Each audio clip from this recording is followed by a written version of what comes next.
ये आवश्यकता से ज्यादा काम में लिया जा रहा है, तो इसके बारे में भी थोड़ी समझ है, उसको ठीक करने की आवश्यकता है। कणक का भी प्रति बीघा लगभग 40 किलो चला गया है, 35 किलो 40 किलो। मानसिकता ये बढ़ गई है कि जितना ज्यादा डालेंगे उत्पादन ज्यादा होगा। तो ये दूसरे का यूरिया, तो यूरिया दलहनी फसल हो, मूंग हो, ग्वार हो, शुरुआती अवस्था में आपको देनी ही होगी।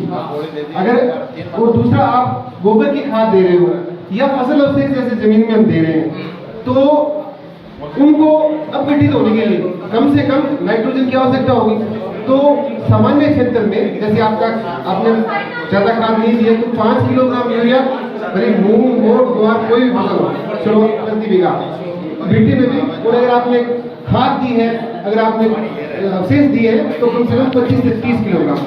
आपका दूसरा क्वेश्चन था कि बीज दर, बीज दर तो भले ग्वार की ले लो, आप गेहूं की ले लो, सब में ज्यादा रख रहे हैं। किसान क्या करते हैं, किसान उसकी ब्रॉडकास्ट नहीं करता है, छिड़को लगा हुआ है, उन्होंने फर्टिलाइजर भी छिड़को लगा देते। किसान भाई को अपील है कि जितनी पौध अपनी कम होगी, जितनी ज्यादती सी डेंसिटी सही होगी, उतनी ज्यादा फसल होगी। बिजली जरूर है, अगर मैंने आपको वो तो जज समझ है, वो जिसमें हवा प्रकाश मिला वो, अगर वो संगन है तो आप शुरुआती अवस्था में भूखा को दिक्कत हो कि बहुत क्या बढ़वा होना है, फसल बहुत अच्छी होगी। पर आगे जाके फसल को नहीं हुआ तो लाइन में बुआई करो। अब गेहूं का 22.5 सेंटीमीटर कम से कम लाइन में दूरी और 5 सेंटीमीटर पौधों की राख दीजिए। ये ग्वार के अंदर की बात करें तो ग्वार में फूट की दूरी कम से कम 45 सेंटीमीटर 1.5 फीट रखनी चाहिए। आप बातों के सामने करनी पड़ेगी। और डीएपी आप बार बार सुन रहे हैं, पौधे फास्फोरस चाहिए न कि डीएपी। वो एसएसपी को प्रयोग कर सके, टीएसपी को प्रयोग कर सके, एनपीके 12-32-16 है वे को प्रयोग कर सके। तो किसान भाइयों ने डीएपी के पीछे कंप्यूटर नहीं पड़ गई, फास्फोरस मान देना चाहिए। और नहीं खाता कि आप लिप्टिन को क्या कर सकते, माइक्रोराइजा है, वेस्कुलर माइक्रोराइजा, अगर वो 2 किलोग्राम प्रति बीघा 2-3 साल में देते तो फास्फोरस को 80% एग्रोनिल है, वो कुछ कन्वर्ट ड्रिप पौधन मिल जाए। जी सर, नंबर लगेगा एक बताइए सर। एक दो बातें डॉक्टर साहब से। एक कोई काश्तकार है, जैसे अंकल जी ने कहा कि 100 बीघा की काश्तकारी है, किसी के पास 50 बीघा की है, तो मेरा निवेदन है कि सावनी फसल में जब बरसात आती है तो उसका कुछ हिस्सा छोड़ दो आप 10-15%। वहां पे आप डेचा लगाओ। 40 से 45 दिन की पुष्पन की अवस्था होती है डेचा की। जब उसका आराम से तना ठीक हो जाता है, पुष्पन की अवस्था आ जाती है, उसको आप हेरों की सहायता से मिट्टी में मिला दीजिए।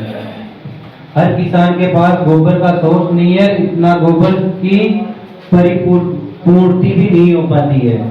तो आपकी अगर जमीन ज्यादा है तो कुछ हिस्सा अपन हाडी के लिए रखते हैं ना, तो भाई बरसात में इसकी बुआई बाद में रबी के अंदर ही बुआई करेंगे। तो आपको इतना ही करना है कि डेचा का बीज जो कृषि विभाग की तरफ से भी अनुदान में मिलता है, बढ़िया पावर स्टोर दूर में बैठोगा ना, और बैठते हैं कि जय आधा लीटर 1.5 लीटर काटोगा तक मैं बता, ठीक है। या तो ये है कि कुछ पशुओं का साइकोलॉजिकली है नहीं, तो आपकी आदत में शुमार है। अब कोई पशु अगर पेशाब पी रहा है तो कोई बीमारी नहीं, वो आदत है। ये तो समाधान तो है कि पहले तो हार्मोन लगा देता आप, बात चीज तो हाथ को नहीं चीज की भैया ऑक्सीडोसिस तो सरकार बैन कर दी। तो ऐसा सब पशुओं के करना है कि अपन अवॉइड करना है, कलिंग करनी पड़ेगी, निकालना पड़ेगा, राखना। ठीक है, धन्यवाद। एक इस मौसम में ये टिक्स चींचड़ी वाली जो समस्या भी बहुत ज्यादा, चींचड़ी और जो आपका जो इन्फेक्शन का आप बता रहे हो ना, इसका मैं आपको दवाई रिकमेंड नहीं करूँगा, क्योंकि वो जहर है। अगर आप पशु को लगाओगे तो घूम फिर के वो अपने दूध में आएगा और अपने को वो खाना पड़ेगा। इसका आपको बचाव बता देता हूँ। आपका जहाँ पशु का आवास है, आपके पशु का जो आवास है, वो आवास में अपने क्या करते हैं कि ईंटों का चिना हुआ ही रहता है। ईंट चिनते हैं, ईंट के अंदर से कभी लिपाई नहीं करते हैं आवास की, ठीक है। तो उसमें क्या रहता है कि थे बहुत मेहनत करो, थे स्प्रे भी करो, थे माटी भी बदलो, और थे दीवारा पर भी स्प्रे कर दो, लेकिन बच की दरारा अंदर है बठे वो स्प्रे गुंजावा चीचड़ी है नहीं बच की टिक्स माइट से वह अंदर है अब थे के करो कि सारो समाधान कर दियो लेकिन वह अंदर ही खत्म हो जाए वह के करो कि थे कर दियो 20 दिन 25 दिन निकला मुझे वह बत्ती की बत्ती 5 दिन बन संख्या बहुत जल्दी बढ़ा है तो सब पहले समाधान तो ये है कि अंदर लिपाई होनी चाहिए हाँ जी बस कोई भी को आवाज है कि अंदर लिपाई कर दो एक भी दरारा मत छोड़ो जगह के अंदर जाके वह बस है दूसरो ये है कि वो ठाण है सको बिको ऊपर बढ़िया थे एक ट्रोली माटी की जितना रुपये की थे इंजेक्शन लगा हुआ है और बिको असर 1 महीना रहेगो इंजेक्शन को 1 महीना बाद में वह चीचड़ी के होगी वह तो मर जाएंगी घट जाएंगी लेकिन दूसरी चीचड़ी पास चढ़ जाएगी ठीक है वो जहर तो था मन्ना थे लगा और उसको भोगा भी कौन पड़ा है क्योंकि वो सीधो दूध के अंदर आ रहा है